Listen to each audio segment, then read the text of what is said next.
Jaya Radha Madhava Kunja Bihari.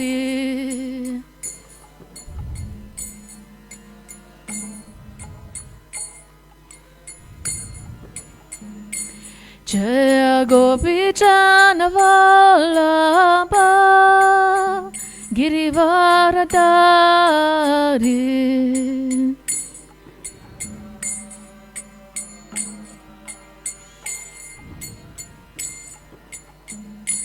Jaya Gopi Chanavallabha Girivaradari.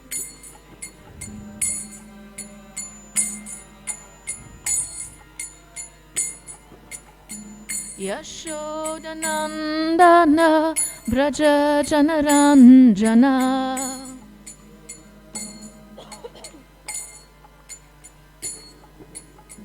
Yashodanandana Braja Janaranjana.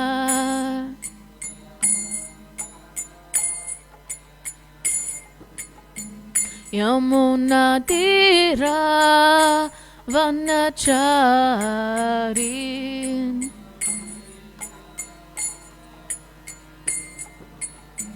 Yamuna Tira Vanachari.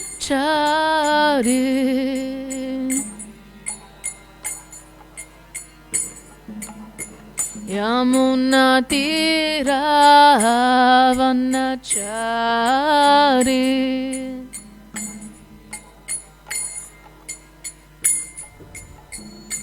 Jaya Radha Madhava Kunja Bihari.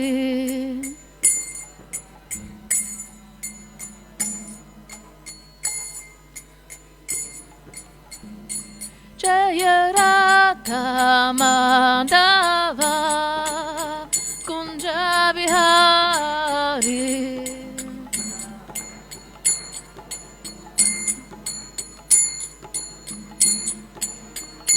Jaya Radha Madhava Kunja Bihari.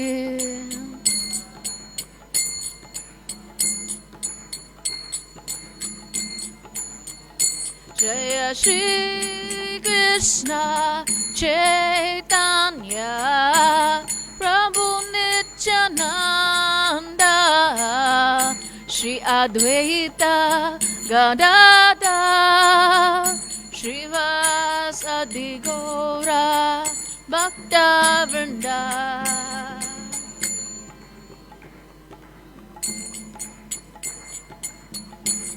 Prabhu Nityananda Shri Advaita Gadadhar Srivasadi Gaura Bhakta Vrinda. Hare Krishna, Hare Krishna, Krishna Krishna, Hare Hare, Hare Rama, Hare Rama, Rama Rama, Hare Hare.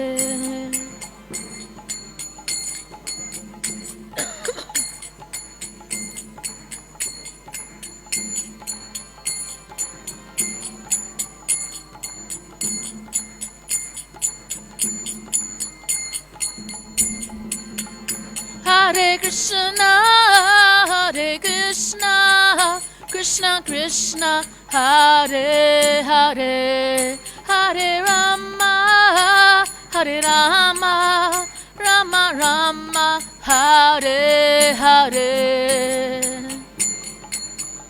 Hare Krishna, Krishna Krishna, Hare Hare, Hare Rama, Hare Rama, Rama Rama. Jaya Prabhupada, Prabhupada, Prabhupada, Jaya Prabhupada.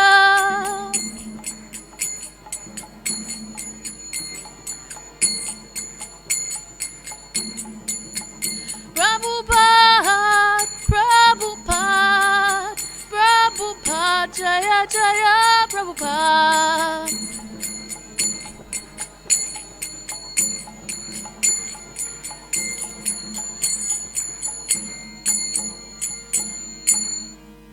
Shri Shri Radha Radha Nath Ki Jai, Shri Chaitanya Mahaprabhu Ki Jai, Shri Giraj Govardhana Ki Jai, Ananta Koti Vaishnavrinda Ki Jai, Srila Prabhupada Ki Jai, Nitai Gaura Premanande.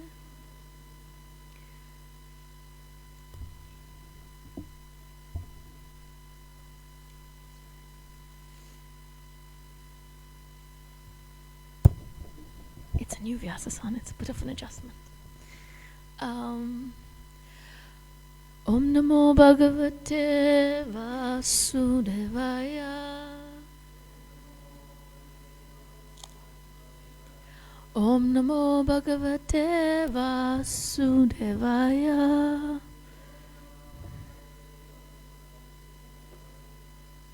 Om Namo Bhagavate Vasudevaya.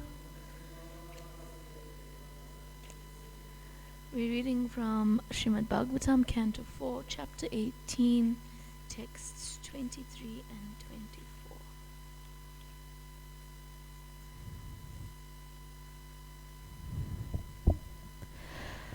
Pasavo yavasan shiram vatsam kritva cha govrsam Aranya patre chakshushan mrigendrena cha damstrina. Is it 24 that you have on your sheet? Both on the sheet? No. Okay, doesn't matter. Kravyada pranina kravyam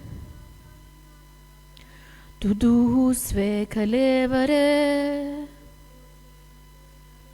Suparna vatsa vighagas Charam cha charameva cha Pasavo yavasan shiram Vatsam kritva cha goversam Aranya patrek chakdushan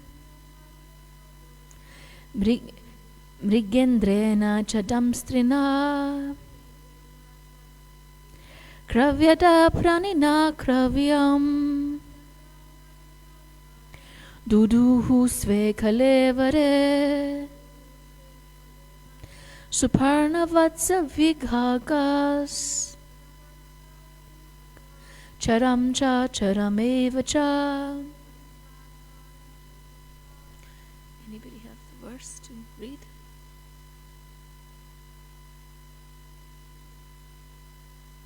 Okay.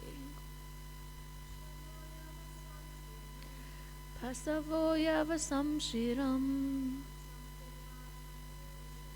Vatsam kritva cha govrisam Aranya patre cha dushan Mrigendrena chadamstrina Pravyada pranina kravyam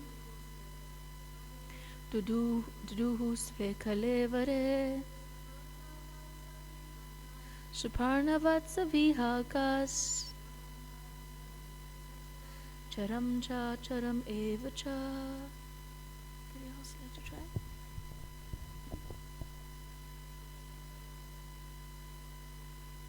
Kravyada pranina kravyam Duduhu sve kalevare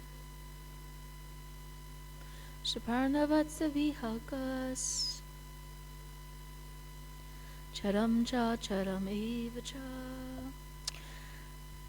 Pashyavaha cattle Yavasam green grasses Shiram milk Vatsam the calf Kritva making. Cha also, Govrisam, the bull carrier of Lord Shiva. Aranyapatre, in the pot of the forest. Cha also, Adushan, milked out. Mriga Indrena, by the lion. Cha and Damstrina, animals with sharp teeth. Kravya Adha, animals who eat raw flesh. Pranina, living entities. Kravyam, flesh. Duduhu, took out. Sve, own. Kalevare, in the pot of their body. Suparna, Garuda.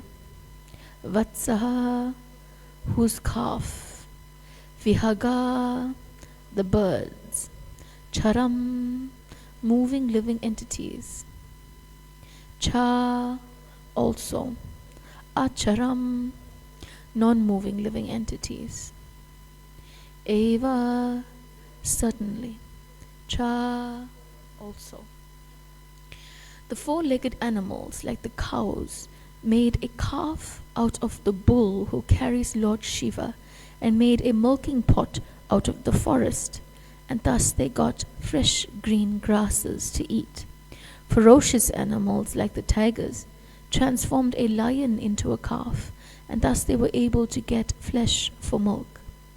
The birds made a calf out of Garuda, and took milk from the planet Earth in the form of moving insects and non-moving plants and grasses. Can repeat? The four-legged animals, like the cows, made a calf out of the bull who carries Lord Shiva, and made a milking pot out of the forest. Thus they got fresh green grasses to eat. Ferocious animals, like tigers, transformed a lion into a calf, and thus they were able to get from the planet Earth in the form of moving in, did I miss something? So, to get flesh for milk. The birds made a calf out of Garuda, who took milk from the planet Earth in the form of moving insects and non-moving plants and grasses. Purport. There are many carnivorous birds descended from Garuda, the winged carrier of Lord Vishnu. Indeed, there is a particular type of bird that is very fond of eating monkeys. Eagles are fond of eating goats, and of course many birds eat only fruit and berries. Therefore the words charam, referring to moving animals, and acharam, referring to grasses, fruit, and vegetables, are mentioned in this verse. Pashavo yavasam shiram vatsam kritva cha govrsam aranyapatre cha dushan mrigrindrena cha damstrinaha kravyada pranina kravyam duduhu sve kalevaram suparnavatsa vihagas charam cha charam eva cha. Om Gyanatimmirandasya Gyananjana Shalakaya Chakshurunmilitam Yena Tasmai Shri Guruve Namaha. Sri Chaitanya Manobhistam Stapitam Yena Bhutale Swayam Rupa Kadamayam Dadati Swapadantikam. He Krishna Karuna Sindhu Dinabandhu Jagatpate Gopesha Gopika Kanta Radha Kanta Namostute Tapti Kanchana Gaurangi Radhe Vrindavaneshwari Rishabhanu Sute Devi Pranamami Hari Priye Vanchakalpa Tarubhyascha Kripa Sindhu Vevacha Patitanam Pavanebhyo Vaishnavebhyo Namo Namaha Shri Krishna Chaitanya Prabhu Nityananda, Shri Advaita Gadadhar Srivasadi Gaura Bhakta Vrinda. Hare Krishna Krishna Krishna Hare Hare, Hare Rama Rama Rama Hare Hare. Hare Krishna Krishna Krishna Hare Hare, Hare Rama Rama Rama Hare Hare. Hare Krishna Krishna Krishna Hare Hare, Hare Rama Rama Rama Hare Hare. Om Vishnu Krishna Krishna Bhaktare Srimate Rambakam Swami Yati Mahamine. Hare Krishna. Madhurya. So we're in this chapter of the Bhagavatam where King Prithu is fulfilling the earth's request. Thank you. And in fulfilling it, the earth is now complying by bringing forward the grains and the source of sustenance for different levels of living entities on the earth. And it's interesting, very poetic way in which it's being described, that the earth is now described as a cow, and all the different living entities are using some part of themselves to form a calf in order to milk from the earth the substances that they specifically need for sustenance. So that's where we're at. And today, the living entities that's being mentioned is the four-legged animals like the cow, who are herbivorous, and then the four-legged animals like the lion, who are carnivorous, as well as the birds, and how they got their sustenance from the earth.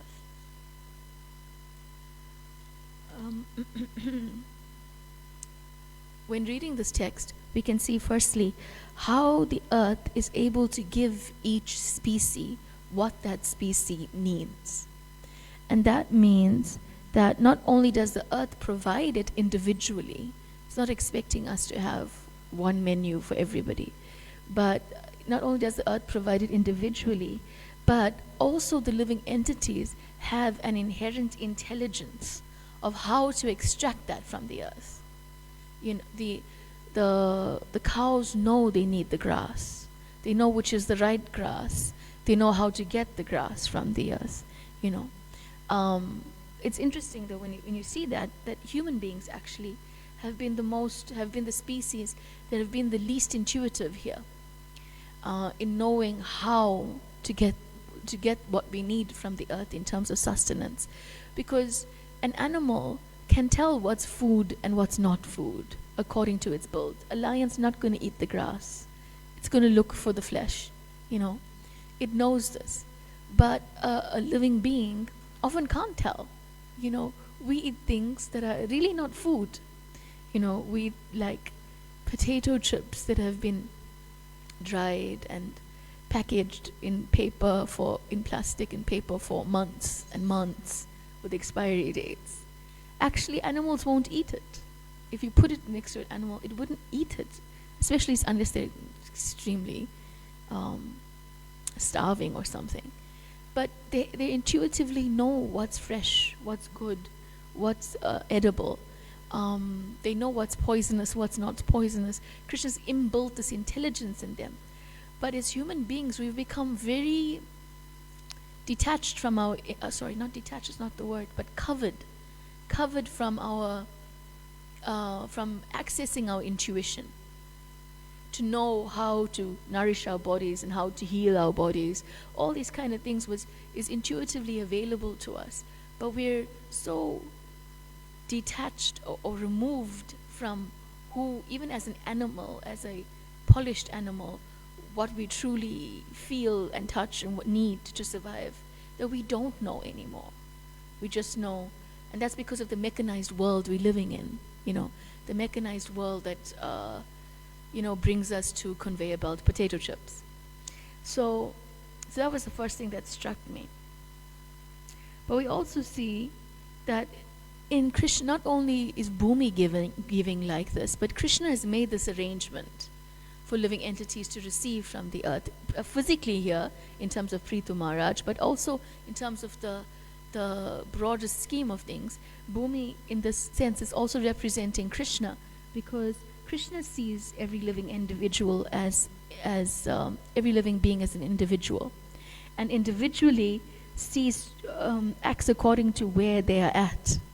I was chatting to Guru Bhumi yesterday and showing her the verse. I'm like, I don't know what I'm going to have to say about this verse, birds are eating monkeys, and she was mentioning that it also brings forth that Krishna not only is an individual, but he doesn't force people to come to the level of mode of goodness, or beings. That's not forcing them.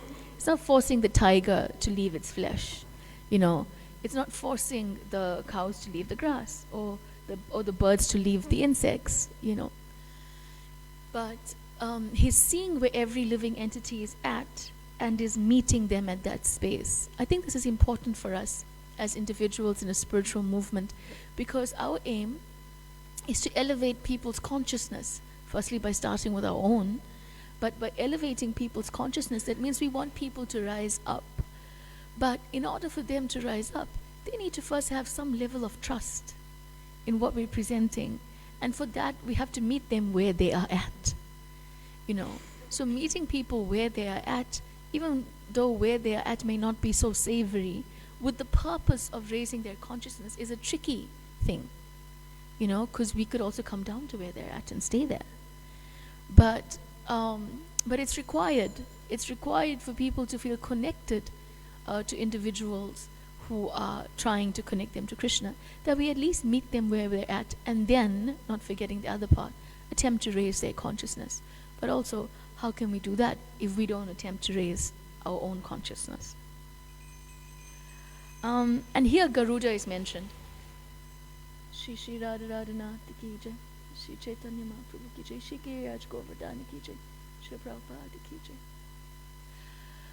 Here Garuda is mentioned, birds like Garuda, and we know that Garuda is not necessarily of a vegetarian diet. Now, sometimes when people hear this, it gets bewildering. How can Garuda, who is the carrier of Lord Vishnu, be eating snakes? It's not really like your usual Sarira Vidyaja situation, We don't usually have snakes for breakfast. But at the same time, we have to question why this gives us such complex, such issues in terms of understanding.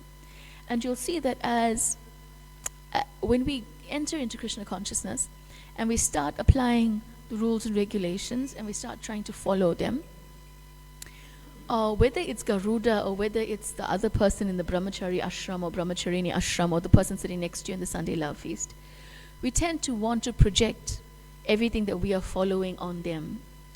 And it's a self-protection mechanism, because if somebody else is not doing it, then I feel less secure doing it. Because actually I may find it difficult to do this anyway, and maybe a push to do it anyway, but intellectually I know I'm supposed to do it. We're not yet on the level of, the person may not yet be on the level of I can do it out of pure love of God, or I can do it because desires have been removed from my heart and I'm now cleansed of these desires. No, we're dealing with a mixed situation. So sometimes when we're striving for higher levels of bhakti, that striving is difficult. Yeah. And if we see somebody else who's not doing it, we tend to get aggressive. We tend to get aggressive, or depressed or accusatory or whichever way, because we ourselves don't want to admit the struggle that we have in doing it. And that's why it approaches us. That's why it's difficult to see birds like Garuda eating snakes. But actually, as time goes on, we start realizing that there's just not everything is black or white. There's shades of gray, and that's okay. It's okay that the equation doesn't always balance. It's okay that we don't understand something now. And maybe it's glorious that Krishna can accept a bird carrier who's eating snakes. Maybe Krishna is okay with that. It doesn't mean that we eat snakes or that we choose something non-vegetarian. We walk our path. Um, but we shouldn't get caught between the black and white boxes. That's my point. So Krishna is seeing the individual, and we too must see the individual in order to raise both our consciousness and the individual's consciousness. And that's important, raising our consciousness, because that does also mean that we have to see that we are individual. And as individuals, we will take individually to a path of Krishna consciousness. But at the same time, whilst individually taking the path, we cannot deny the path itself. And so it's a tricky line to walk on. Does it make sense what I'm saying? It's a tricky line to walk on. To be individual, but still be loyal to a parampara. And then we go on to the Ripley's Believe It or Not section in the purport, where birds are eating monkeys and birds are eating goats. And I was listening to Sankarshan Prabhu last night and this morning, who's speaking on this verse, because that's what you do when you get purports with birds are eating things. You don't know what to say. So you go onto SrimadBhagavatamclass.com and you put the verse in and you see who spoke about it. So Sankarshan Prabhu spoke about this verse, and he gave a really beautiful class, and he made it even worse. He said, not only is that in the Bhagavatam, there's stories of birds who lay eggs in outer space, and then when they hatch, they come down and eat elephants. It's like, gee, thanks. Now that just makes my life a lot easier. Yeah, he was like, they come to the earth planet for lunch and eat an elephant.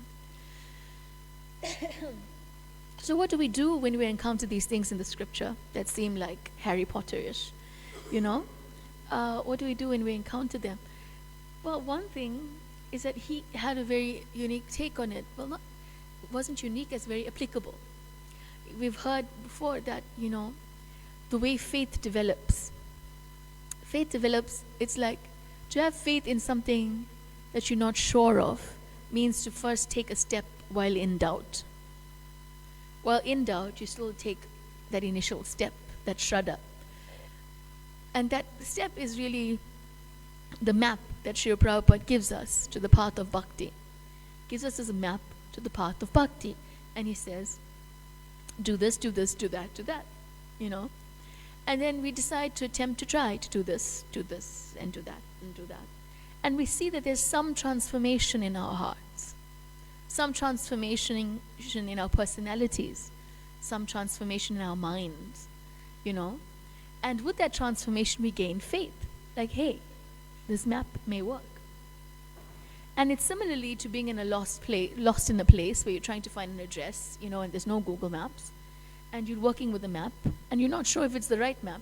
But if if it says, Quality Street is 3 steps down this way, and you go and you see Quality Street, and it says turn left, turn right, you come to that street, and you do that and you see that street, then you start saying, okay, hey, I have the right map.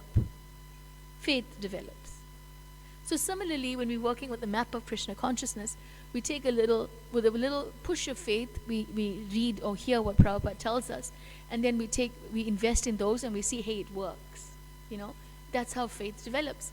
And he was saying that the more and more that we're able to take the instructions of the spiritual master and make it our life and soul, the more we're able to do that, the more our faith will grow, the more faith we get in the map.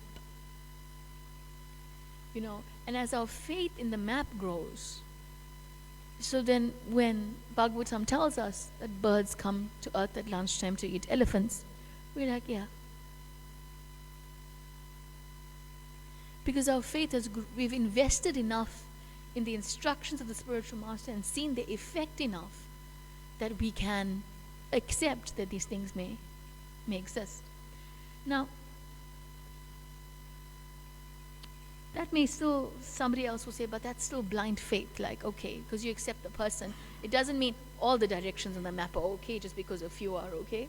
That's what my mind says, But the truth is that even if you look at it logically, from a logical sort of intellectual point of view,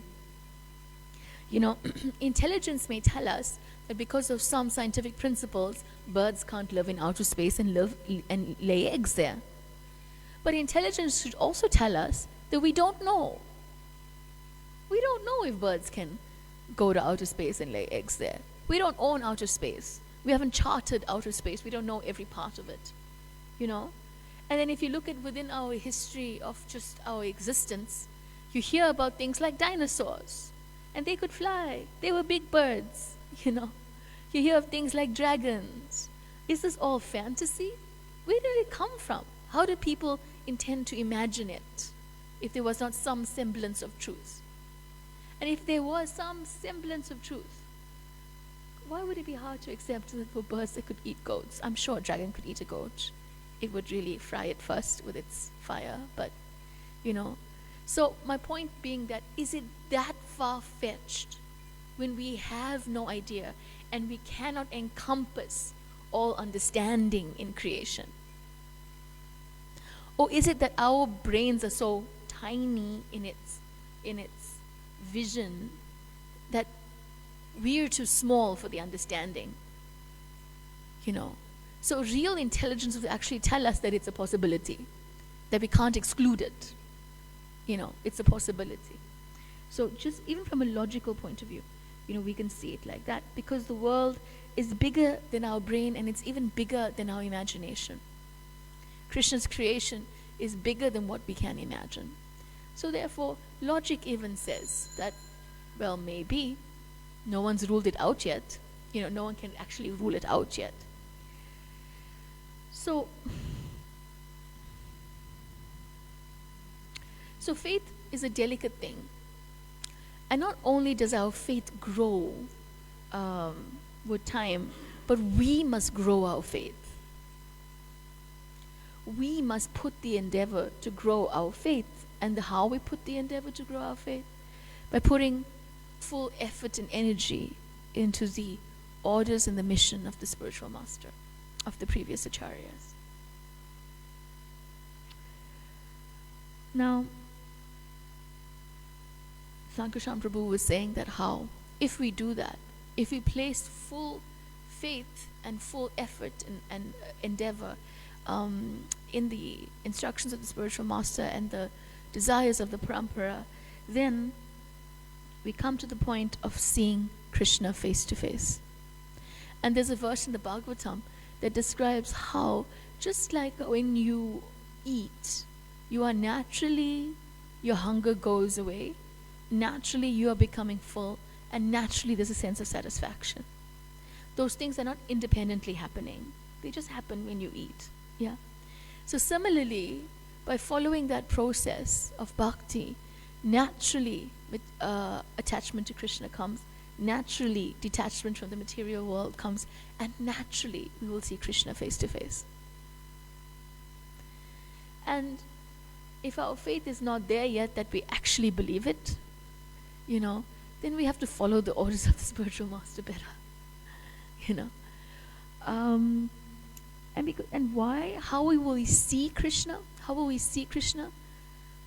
Because the Brahma Samhita is saying, Premanjana Charita Bhakti Vilochanena, that through the self of love we're able to see Krishna. And he was making this point that Sri Prabhupada, before renouncing, taking sannyas and coming to the West, he was a pharmacist. Yeah, he was selling all these cures for ailments. And he said Prabhupada didn't stop being a pharmacist. It's just that his pharmacy changed. It only had one product left, the salve of bhakti, the salve of love. And that's what he was giving to everybody.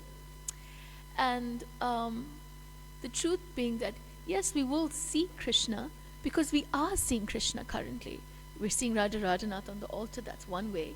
But also because we're seeing Krishna's energy, we're seeing Krishna. However, when we see Krishna through his energies, the vision is blur. Like when you're trying to see something, you don't have your glasses on, you know, or if you remember the days of TV, you know, you'd get these static sort of linesy things coming. The vision gets blur.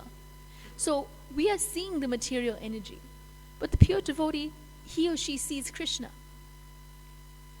But we seeing the material energy, we're actually seeing Krishna, but the vision is blur. And Premanjana Chirita Bhakti Vilochanena, the self of love, meaning that our eyes actually, he was mentioning, that our eyes have the cataracts of the 6 enemies of the mind: lust, anger, envy, greed, illusion, madness. You know, it has all these cataracts, and therefore we're not able to see. But by hearing, but by chanting, but by following the process of bhakti, then the vision becomes tuned in. Like Sri Prabhupada one Prabhupada mentions about the radio in the heart. And if you remember radios, you know, you have to get the right channel. And in between the channel, it's just static. Yeah. So it's about tuning in to the presence of Krishna. We are seeing him right now, but we're not completely tuned in. So by hearing and chanting, by remembering, by serving, by associating with the devotees, all these things, they're meant to go in through one ear and not come out of the other ear, but they're meant to sink deep in our heart. And that is where the vision is transformed. So, so we look at that process, you know, and we've heard it many times before. And sometimes we may think like, okay, but like, you know, it may be true, but it's far from where I'm at. It's far from where I'm at. And if it's far from where I'm at, we should look at what are the things that block it. You know, what are the things that we can work on that block it. And I was thinking that in truth, even though when we read these things and parts of us don't believe it, even though we're theists, you know, we have Krishna on the altar, we personally worship him, we can touch him, we can offer him things, you know, we're a very high form of personal theists, as personal and as theistic as you can get. Yeah. At the same time, it's so easy to be a functional atheist, whilst being a process that promotes high class theism. You know, so, and that's because, and what does it mean to be a functional atheist?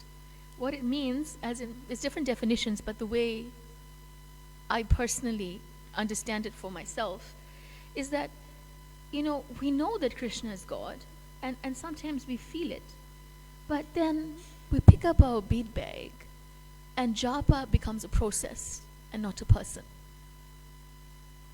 Mahatma Prabhu was mentioning that if japa is boring, it's because you've put it down to a process, something we have to do, you know. And the fact that Krishna is present in his name is not prevalent in our actions. And therefore we're bored. Because how could we be bored if Krishna was standing in front of you? Could you be? So it must be that we've actually divorced the personality from the name in our practice. Thankfully, Krishna never divorces himself from his name, so some part of him is still there and reciprocating with us for even the worst japa that we chant. But at the same time, it's good to be cognizant of the fact that whilst being personal theists, we can chant the Lord's holy name like an atheist, you know, like an impersonal atheist sometimes, because we've the tendency to divorce from seeing japa as just a process and not a personal interaction with Krishna. Makes me functionally atheistic, you know. Another example can be like, here we are reading about Krishna, reading about the soul, reading about our relationship with Krishna, the devotees' relationships with Krishna, how Krishna is reciprocating. And we know that Krishna is the controller. And then we step outside and we try to control everything. We just try to control everything. Immediately, functionally atheistic. We've renounced the idea that Krishna is the controller. You know, or we try, Krishna's the controller, is our ultimate benefactor and our friend. We try to be the greatest benefactor to everybody else. You know? And we can't be. We forget that that's Krishna's position. That's Krishna's position. And that Krishna is the enjoyer. You know? and that our enjoyment is connected to him. Not that we don't enjoy, but our enjoyment is always connected to him. And we forget. We try to enjoy independently, functionally atheistic. So in so many ways, we have a highly personal process, and we can follow it in a highly impersonal atheistic way. And it's good to just catch ourselves. You don't have to beat yourself for it, but it's good to just catch ourselves. Because when we catch ourselves, we can remember, hey, japa is more than a process. It's about a person, and that person is Krishna. That person's our Guru and Krishna.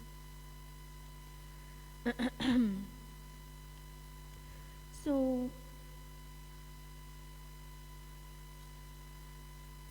the pure devotee is able to see Krishna in Krishna's energy. Similarly but we're not able to. Similarly like, if something goes wrong with a car, right, and you pop open the bonnet to check. Firstly, if it's me, I'll have to remember where the thing is to pop open the bonnet, because I can always forget, And you look at it and it's like, I don't know what's going on here. But then if you call a mechanic, they're looking at the same thing. The car didn't change for them. They're looking at the same thing, but they will look at it with a different vision, because they have a different knowledge and a different experience. So they're looking at the same components, but what they're getting from that vision is completely different. And similarly, that's the difference between us who are looking at the material energy and just seeing the material energy, and the pure devotee who's looking at the material energy and seeing that actually it's Krishna's energy. So therefore, knowledge is an important thing.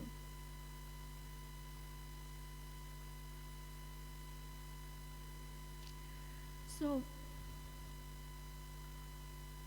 when we are impersonal in our relationship with Krishna, then we will naturally be impersonal in our relationships with all other people. Because if we can't find personalism with Krishna, where will we find it? And this is reminding me a lot of Sudharma Prabhu. Now, many of you may not know her. She's a disciple of Srila Prabhupada, who lived in Alachua, and she left her body about 3 odd weeks ago.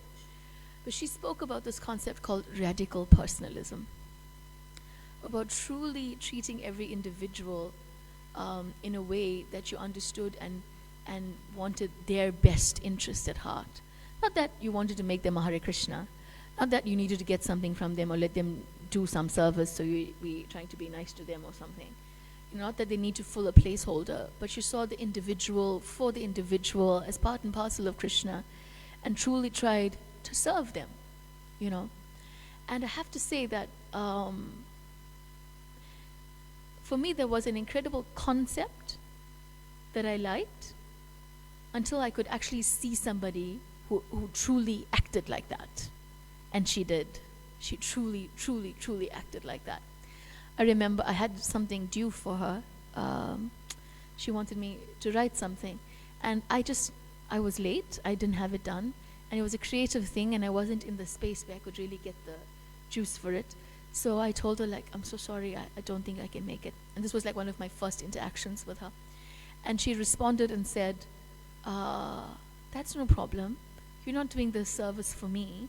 I wouldn't want you to put anything out there that you were not 100% comfortable with, because this is about your relationship with Krishna. Now, I was thinking, now, if it was me, and I was running a project, and somebody had a deadline, and I needed to put this on, she was doing a radio station, and I needed to put this on radio, I got it earmarked. I would be like, okay, this one's flaky, don't engage her again, just let it go. That would have been my mood, But she had a different mood. She truly saw that we were individuals with a relationship with Krishna, and truly had only the purpose that she wanted to facilitate that relationship. So radical personalism was something that not only she spoke about, but that she did in practice. But then I saw another side of her, and that side of her is where that radical personalism came from. And it came from her dependence on Krishna. Her complete dependence and faith that Krishna had her best interest at heart. That Krishna wouldn't, Krishna truly loved her. It was really interesting to see, and somebody in her memorial was mentioning how when Nishingadev appeared out of a pillar, I just need to check my time. Yeah. When Nishingadev appeared out of the pillar and he was so angry, and all the demigods, they couldn't approach him. But Prahlad could approach him with a garland to the person who had ripped out his father's intestines. He could approach him with a garland because he was confident in the Lord's affection despite his anger. He had full confidence in the Lord's affection. And whenever I would speak with Sudharma, she definitely had that. She was always the type of person that always felt like, well, I could have done better. I didn't do that much, in that sense, But when it came to fully accepting that Krishna, the faith in Krishna's affection for the devotee, she had complete dependence. And it's because of that dependence and that personal relationship with Krishna that she could be radically personal with everybody else. So Dharma Prabhu also, in times where, our movement were really finding its feet, and not really putting its best foot forward at the same time. Times where you naturally, most likely wouldn't find a woman on a Vyasasan, and very rare would have them leading kirtan. Sudharma, together with others, really made a space for Vaishnavis within ISKCON, and made sure that they had the opportunity to express their devotion in Krishna, whichever way was natural to them and in the way that Krishna would best want it. So I'm remembering her today because of this idea of impersonalism and personalism, and I'm also grateful for the opportunities that she created for all devotees across the world. So I'm going to leave it here. We have 5 minutes. If there's any thoughts or comments or questions.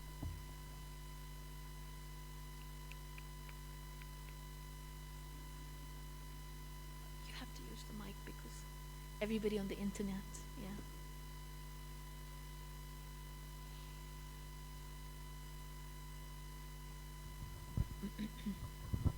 Hare Krishna Mataji. I just Hare want to Krishna. say thank you for an interesting class. It really made us think, and I liked the concept of being, the atheist part is compared to being more personal in our relationship with Krishna, and not forgetting that He's personally present in His name also. Thank you. It doesn't hurt to be reminded, no? Every moment. Thank you. Anybody else have any thoughts? Grantaraj Srimad Bhagavatam ki jai, Shri Prabhupada ki jai, Ananta Koti Vaishnavrinda ki jai, Nitai Gaura Premanande.